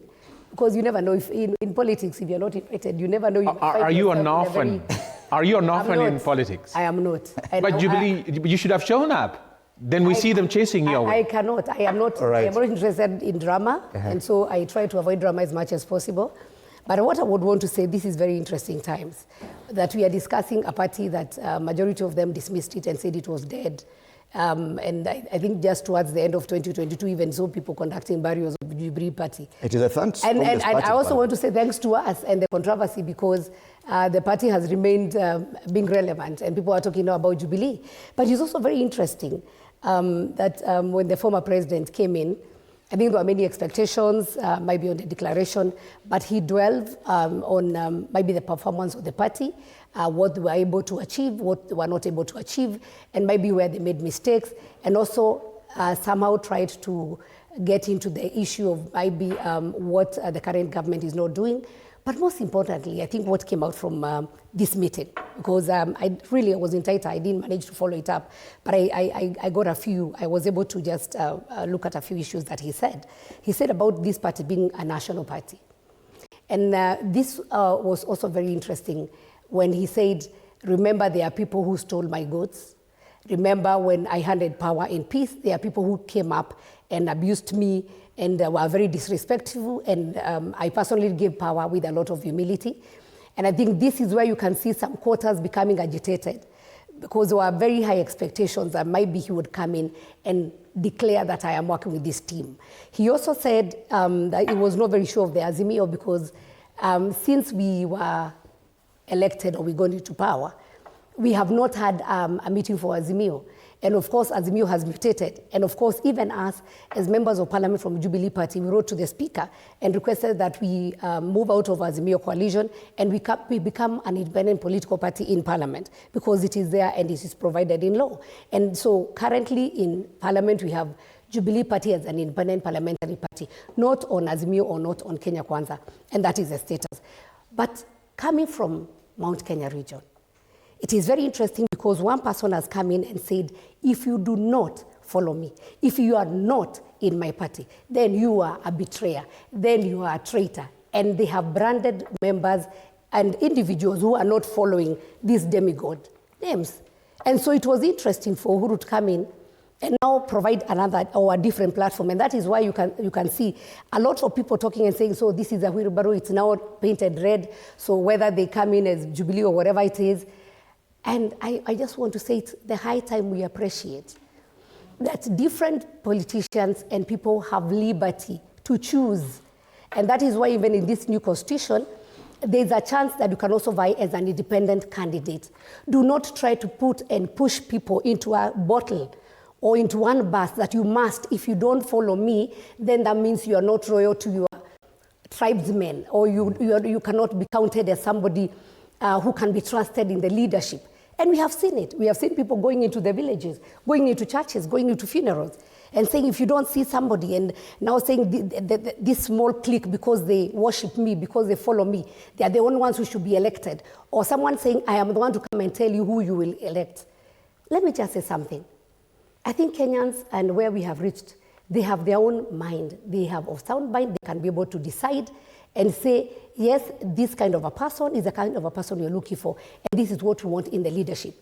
Unfortunately, what has been happening, and I think I want to just, I've been in politics now for maybe this is my 13th year.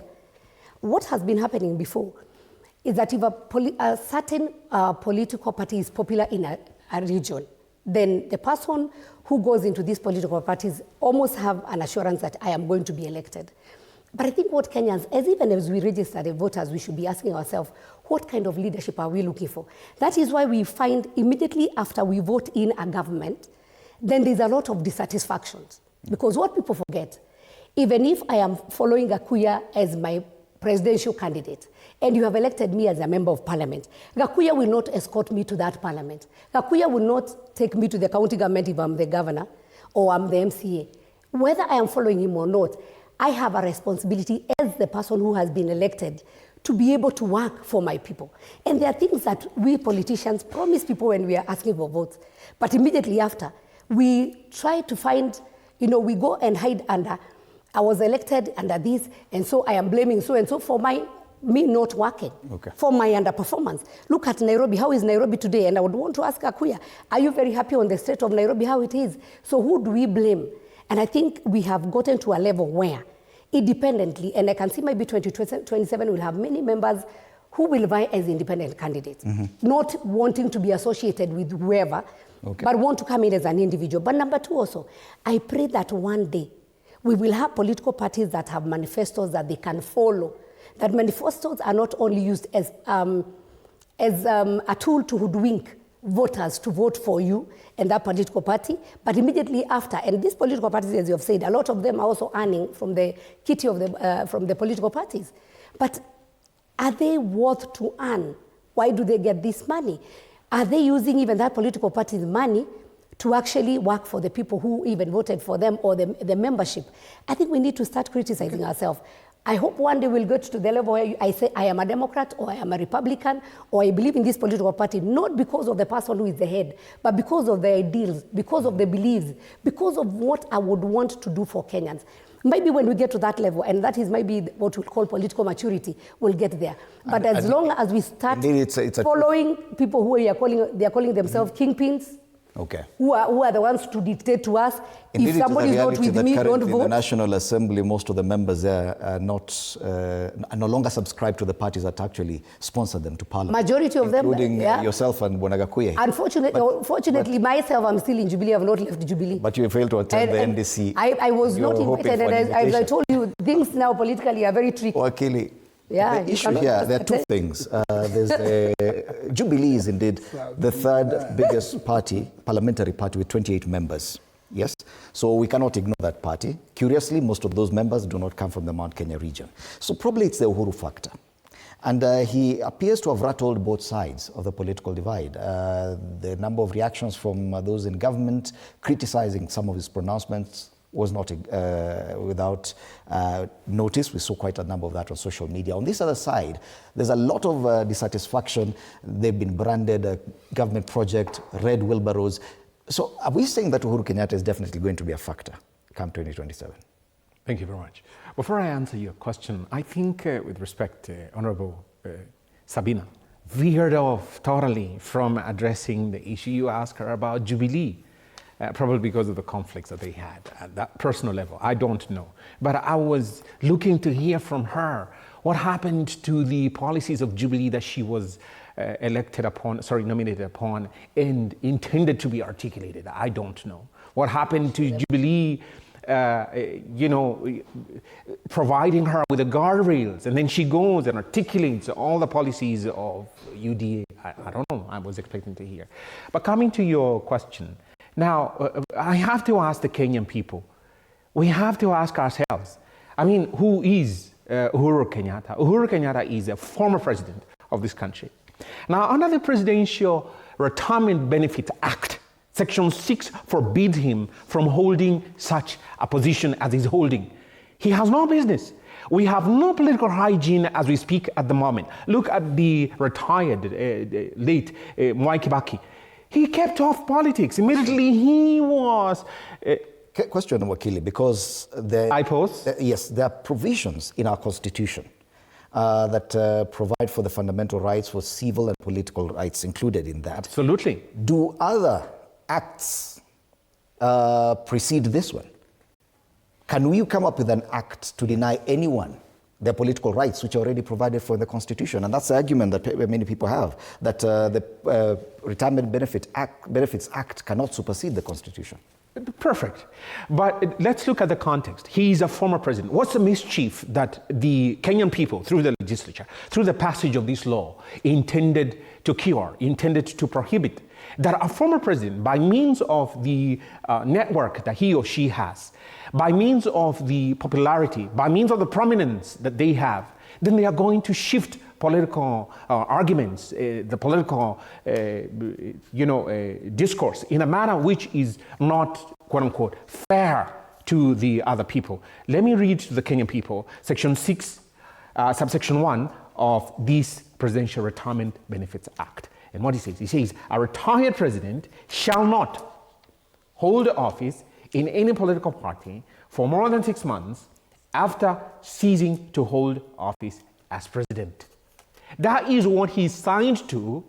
That is the oath that he took to uphold the rule of law, which is a principle espoused in Article 10, sub-Article 2A of the Constitution, 2C of the Constitution. The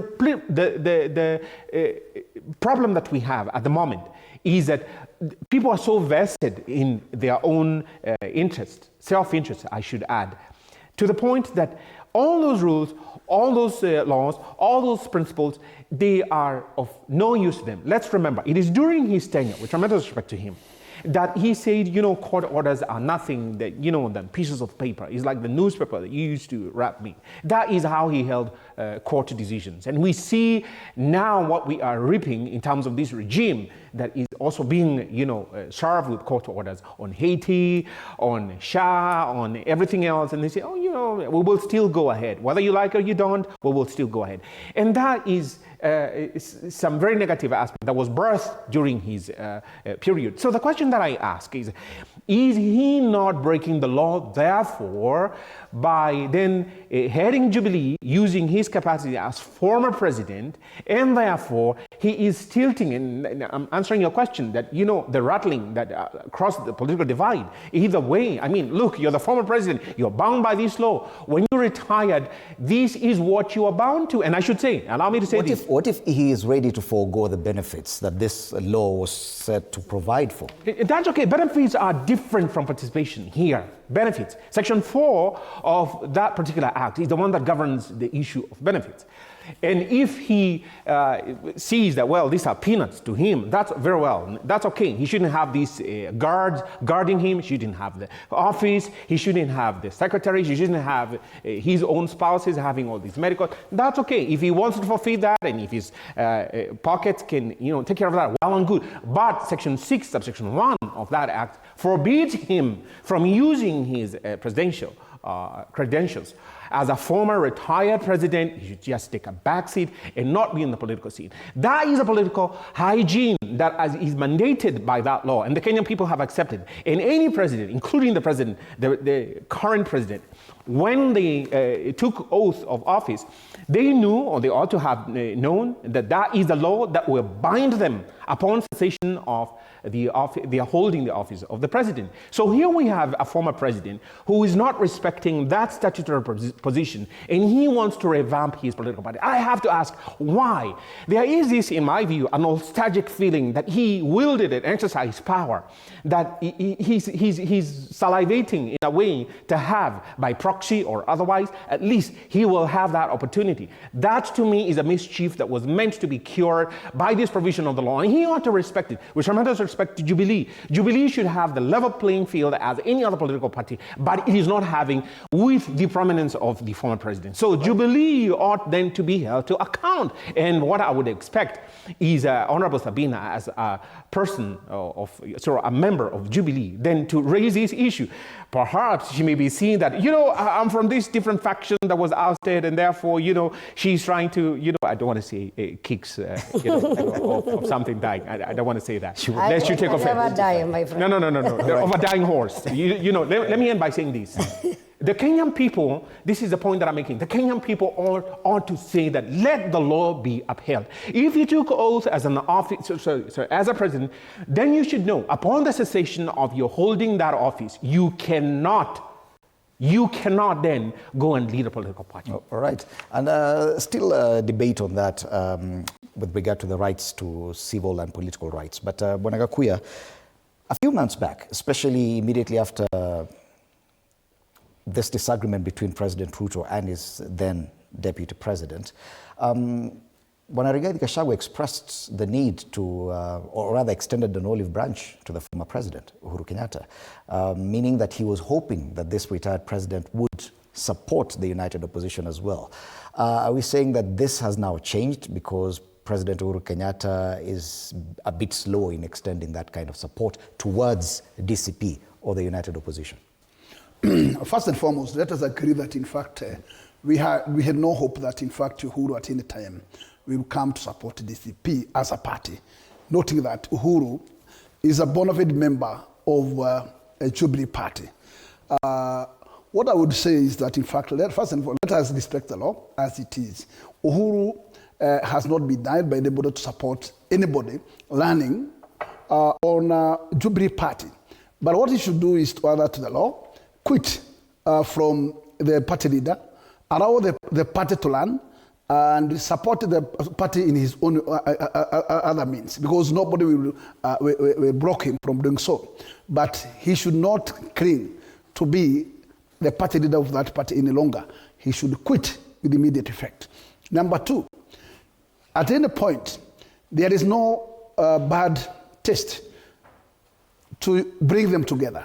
And I can tell you for sure, it can be more conducive environment when probably Uhuru and Rigathi are not so deviated. When they are close, it can tell you that in fact, that block of mountain can move to one direction, hurry. But it does not mean, if Uhuru decides today that he will learn his own political agenda, completely different from Gachagua, that he will injure Gachagua in any big manner. The only thing I can tell you and take this to bank is that Murima, for those who understand them, they can take a decision. And their decision cannot be defeated by any force. At the end of the day, at the tail end, they will cast the vote where they think it fits for them. But let us look this particular aspect on a broader way and get out of Mount Kenya, because you cannot win an election with only dependence of Mount Kenya region vote. But what I can assure you, in terms of Murima, as of now, things might change tomorrow. But as much as we may try to demean Gachagua, as of now I can tell him he's taking the mantle. Is that the biggest concern? Is that the biggest concern? Because let me tell you, Idimuli, it is not long at all. Because other communities are on the same route. And is that the biggest concern? Because listening to the retired president, he talked about Jubilee being a national party. And he warned against people balkanizing different regions and using their parties as a gateways to those, as their only gateways to those regions. And that is what the cartoon was talking about. Is the concern that Uhuru Kenyatta's continued active involvement in politics demeans in any way Rigathi Gachagua as a potential kingpin of the Mount Kenya region? As of now, nothing will change. The battle will stand. But look, we are being told inside Raila's plan to lock in ODM bases. What's the difference? What's the difference there? And that's my question. Is it, when you're talking about Mount Kenya, that the concern is that now the plan to lock Mount Kenya region is being interfered by Uhuru Kenyatta? Allow me to explain myself. Is that most likely we will head back to the result of the last election, where Uhuru still will have his minimal margin to split in Murima. But I can tell you the majority of Murima will swing one direction. I'm talking like this because Jubilee, currently all the members from Jubilee Party are mostly from the northeastern region, not even Mount Kenya region. Why the fear? No, we are not saying that we have any fear. But in fact, in this particular moment, we don't want to lose any single vote. If really you want to fight a battle to win, you need a block vote. Especially in what is happening in this particular moment in time. I would wish that, in fact, everybody, because the politics of Kenya is being handled in what we call kingships. And you are expecting that, in fact, William, in his battle, his backyard, we will stand with him wholly. Laila, in his backyard, will stand with him wholly. So, in fact, everyone who is a kingmaker is a kingpin of a particular region. Let us not put the image in Mount Kenya only. But nationally, this is how the politics shaped itself. That every single region, it has a kingpin. And these kingpins at the end of the day. And that's indeed what's there on the front page of the Star, that unless you control these regions, then it won't really work. They talk about the need for 25% out but of the 24 in fact, also note this ceremony. This region has their king, it's a political reality. And therefore, there is no way that even today you come to tell me that you just go to command Uasin when they have their kingmaker there. Okay. It will be very hard. At the same time, I'll give you an opportunity. No, I will give you a rule. I don't want to take this politics so tribal. But whether you like it or not, and I tell you what, until when these kingships will come to an end, that's only we will kill this political of tribal zoning. But as much as this tribal zoning are still there, agree, just take it to the ballot that, and I tell you it, Eastern Kamba will follow where Kaloso will be. And let me tell you, Luo Nyanza will follow where Raila will be. And Kisii will move where Matiang'i will be. This is the most scenarios that you'll find. Okay. And even in what we call Western region, it will be a split between Natembeya and Wamalwa versus Mudavadi and Wetangula.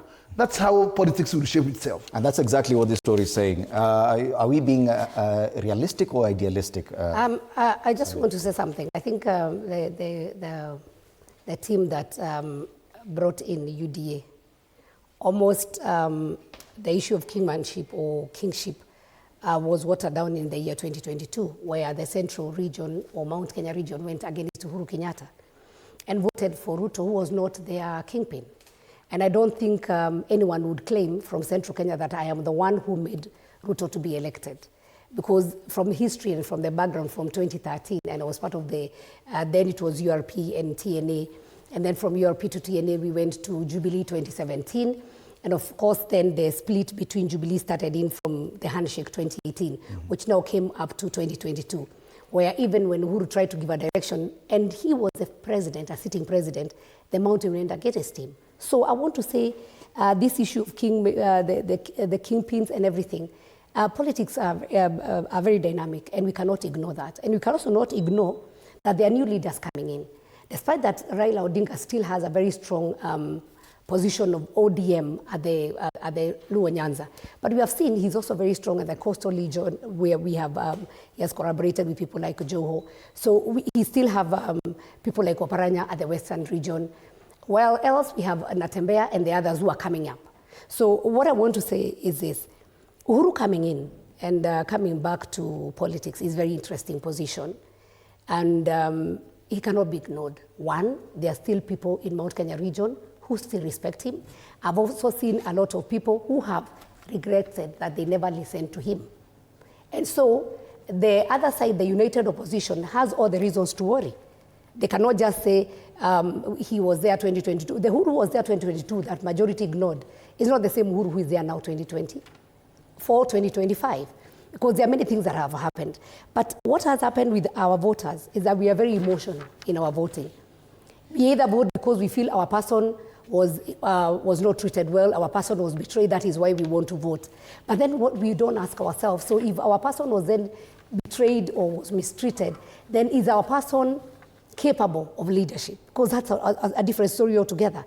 And to my amazement, I thought when we're having Jubilee, and I've seen maybe the Jeremiah Kioni and others trying to go for same meetings, the united opposition. I've seen the new chairperson, the one who is from Narok, going for meetings with Gashagua's meeting. I've seen my former colleagues, majority of them going for DCP. Somebody like, I think, Honorable Mwadi from Rimuru, Honorable Kimari from Mathioya. I've seen them being very active, kind of becoming DCP members. But again, on Friday, they were in Jubilee meeting. But what happened?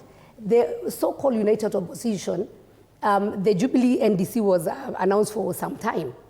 They never attended this one, but they opted to attend another one where we had some, I don't know whether it was a launch with Mother Karua's party, and that's where we saw Kalonzo, that's where we also saw the former Deputy President Gachagua.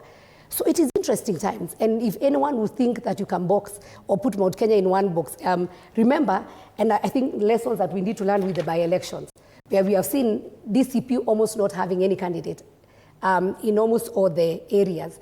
In Bere, You remember they had a candidate, then they withdrew for Muturi party. And I think majority, we have seen a lot of like playing cards. At the end of the day then, would DCP then say that we really have the whole of Mount Kenya region? I want to appreciate, and I wanted to tell Wakili here, and he's my good friend for a very long time. The difference between Jubilee and UDA, there's a very thin line. Very thin line? Yes, and I want to tell you why. Because the project and the many things that we started as the ruling party then as Jubilee, that is what this government has come to continue with. But this wheelbarrow policy... It doesn't matter... Wakili, what I would say, the colors may have changed. But if you look at Jubilee, there was the issue about housing. Okay. That is what UDA is doing now. But not affordable housing, and I'm being taxed without my consent. Might be doing it differently. And for that. That's what I'm saying. The approach might be different. We had the issue of UHC that we piloted. And by the time we launched fully UHC, then the SHA came. But your leader was saying different. That is what I'm saying. So they might have, might be the singers or the people who are leading the choir may have been different people, but they are singing similar and very close songs. We have exactly 7 minutes. One of the reasons I support this government, we have projects, we have Mau roads in my county that are still not 2 minutes each for your final comments. I have a chance to push for them. We have the markets, like Do you want to start? Market. I give you 2 more minutes. No, let me finish because they have spoken after that, and I didn't finish. I won't have time for I was just answering that question. Talking about that issue of the... No, the issue was you said you don't know whether I'm in Jubilee or UDA, and I just want to tell you the line is very thin. And the same thing that we're pushing for, these are the things that are continuing. But the law doesn't permit you to be there. Which law? I am not a... No. I am a member of Jubilee Party. And even in Parliament, we are recognized as an independent parliamentary party. Okay. Because as we say, we are not going to go for man. 2 minutes. We want to have a dialogue so that we can have a way forward. Thank you. Now, the sort of scenario that you are seeing here playing out is the unhappy scenario that is causing voter apathy among the Kenyan people, especially the youth, who are saying that, oh, you have your kingpin in the Western region, you have your kingpin in Central, you have your kingpin wherever it is, but they do not articulate my issues. I feel totally out of place with them. They haven't even approached me to ask me, you know, we saw their political party then revamping or otherwise, Jubilee, and they haven't even asked the Kenyan people, okay, fine, how do you want us to move forward from this point, thenceforth? And who would you like? If you look at the Political Parties Act, the political party is supposed to be articulating policies. And the Kenyan people are given an opportunity by virtue of that law, I believe Section 6, to articulate policies.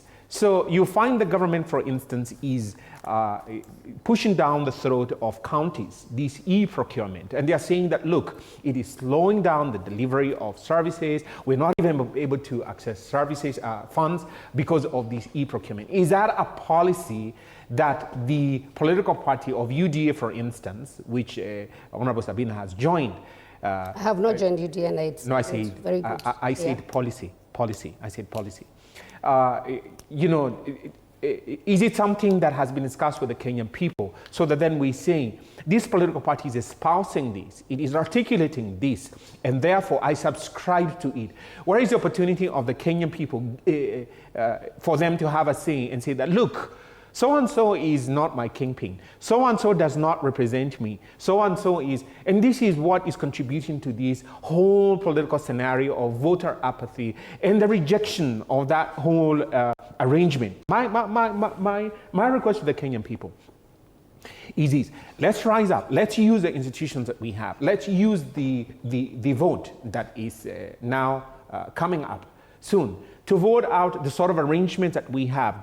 There are those who voted UDA, you know, the presidential candidate who was William Ruto, and there are those who voted under Jubilee for Raila Odinga. Now, democracy dictates that he then who wins the vote then should lead under the policies of their political party. Okay. Now, for you to get back and say that, you know, the candidate for Jubilee who was Raila Odinga is joining government like this without them going back to the people and saying that, Okay, we now have this scenario of a merger. Can we merge? Can we work together? What are the terms? What do you want? This is what is causing apathy. And the Kenyan people are saying, all of you get out, all of you go. And then they who are honest, and we have a lot of honest Kenyans. We have a lot of sincere, hard-working Kenyans who wake up early. And if you, are on the road very early in the morning, you see all these youngsters, these young people who are going to school, and you ask yourself, really? You don't want to think about these children in the future because you have absolutely nothing for them? This is what we are saying we don't want. We don't want. The Kenyan people are fed up and tired with those arrangements by politicians that after losing an election, they get on the table, they agree on how to share the political cake. It should come to an end. Thank you so much, Okeli. Bwana Gakuya, you go next. Parting shot only. I just want to conclude by saying the coming in of former president into the political terrain should not worry Kenyans. What Kenyans should do, they know what they want, and they know the change they want and the destiny they want to take in this country. I would wish them that, in fact, the only strength that he has for now is to use their time to register as voters in big mass, and their destiny will be decided by their vote. They can vote out anybody, they can vote in anybody, regardless of those kingmakers. Okay, thank you. Finally, Madam Sabina. I would want to say there's absolutely nothing wrong for people to come together if it's for the sake of the nation. Number two, the scenario of our political parties are normally individually owned or led. And so people prescribe to the political party that they would wish to, and that is why also the Constitution provided for candidates that can run independently. What I want to just say is that people should not be emotional when they are casting their votes. Make sure you have your voter's card. Look at the leadership that you would want to have, not based on where they come from or not based on their political parties or whom their political leader is, but most important on what that person can be able to do for you. If you believe that person can be able to do things for you, that is a person to vote for. Right. But finally, I also want to say this. The former president, if I were asked, it would be rather him to be a position where he's a statesman, where he can be able to offer advice to this government or even to the young leadership that are coming up. And so it would be necessary also for him to finally make a very firm decision on the leadership of Jubilee Party. Because as long as there's that lacuna and it's not very clear on the leadership of Jubilee Party, then this confusion will still be there. But again, I want to appreciate that Jubilee Party, as somebody said, is a national party. Majority of members are actually not from Mount Kenya region, they are from North Kenya region. So this is a national party and should not worry anyone who is coming from the Mount Kenya region that Uhuru is coming to interfere with anybody. But he still has a chance also to advise the current president, because he is the only surviving former president. And so he also has a responsibility to advise where he can be able to. Whether the advice will be listened to or not is another story altogether. Thank you but he so can much. be able to offer his advice, and he has a role to help Kenya move forward. Let me just sample some views here. Gladson Obwamo says, yeah, as long as Jubilee and Uhuru Kenyatta are intertwined, they will surely have a say, but now the coalition cause won't favor either, but it will be a safe bet for those who do not want either UDA or DCP. Fred Mokwa is following from Arusha, Tanzania. Asante sana, Mokwa, for remaining true to TV47 and Morning Cafe. And I think there are more comments, especially on the issue of voter registration. The only way to disappoint clueless leaders is to register as a voter and verify as a voter. That's Apareng Apax Elijah. Good morning. Agnes Luile says, yes, they will register. Gen Z have the energy and voice, and if they register in large numbers, they'll shape Kenya's political future through everyone, though everyone needs to register. Yes, everyone needs to register. Headlines from yesterday are reading about very low voter registration turnout across the country. Let's hope that the numbers will improve. Thank you so much, James Gakuya, MP Embakasi North, Sabina Shege, nominated MP, and Harrison Kinyanjui, advocate of the High Court, our panelists this morning on Morning Cafe. The headlines varied as they come. 24 counties, the weak link in Gachagua Kalonzo axis, that debate about kingpins. They're on the front page. Professor Arthur Obel on the front page of the Standard. Obel, flawed genius. Many people may not know this gentleman. Read about him on the Standard. Shattered lives, that very Sad story about the tragic loss of lives in that accident at Kariandusi along the Nairobi-Nakuru highway. And families snap up 434 billion shillings bonds amid record flows. They are talking about wealthy families, and they are taking up all the T-bonds and T-bills at the CBK. Thank you so much for watching. More coming up after the break. My name is Freddie Ndimuli. Good morning.